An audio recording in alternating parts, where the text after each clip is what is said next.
চাচা কি বাবা? কি খবর? এরকম আপনি মাথায় হাত দিয়ে বসে আছেন, আজে বাবা কি আছে? এটা ধানের কি আছে? কালকে বিকেলে দিয়ে গেল ভালো বাবা। হ্যাঁ, আজকে এবার এটি কি করে ধুয়ে গেছে বাবা? কি আছে এটি? ধুয়ে গেছে বাবা এখানে জায়গা। চাচা বাবা একবারে সকালে এসে এটি একবারে সে চাচা এটি তো মনে হয় অন্য কাম আছে চাচা, কি জানি বাবা, কি এবার কি কাম করে থেকে গেল বাবা? এটি তো মনে হয় অন্য কাম আছে চাচা। দেখেন তো কিছু খুঁজে টুজে পাওয়া যায় নাকি? কিছু পাতলেন? না বাবা, খালি ধান দিকে মারা, তাও কামার একটা মানুষের সাপের লাগানো পড়ে আছে বাবা। তাই হ্যাঁ।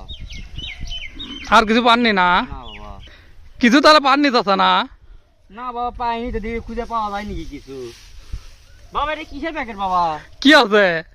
এ কিসের প্যাকেট? প্যাকেট হ্যাঁ সিরা টাকাবা। সিরা। এ চাচা ফেলতেন ওটা কিসের প্যাকেট? ওটা এবার বুঝতে পারছি চাচা, এটা তো অকাম হয়ে গেছে চাচা আপনার বিয়ের তো চাচা। এলে ধান তোলা হবে না চাচা। বাবা, এটা আমার তেলের বোতলও পড়ে আছে বাবা। এ চাচা তাই? হ্যাঁ। এ হলে লাইন না চাচা, এই ধান লিয়েন না চাচা, এই ধান কিন্তু খাওয়া হবে না, বুঝছেন নাকি? এই রে বাবা, চলো বাবা, চলো চলো চলো। এই ধান লিয়েন না চাচা, এই ধান শেষ, এই ধান শেষ করে ঠিক আছে চাচা আপনার।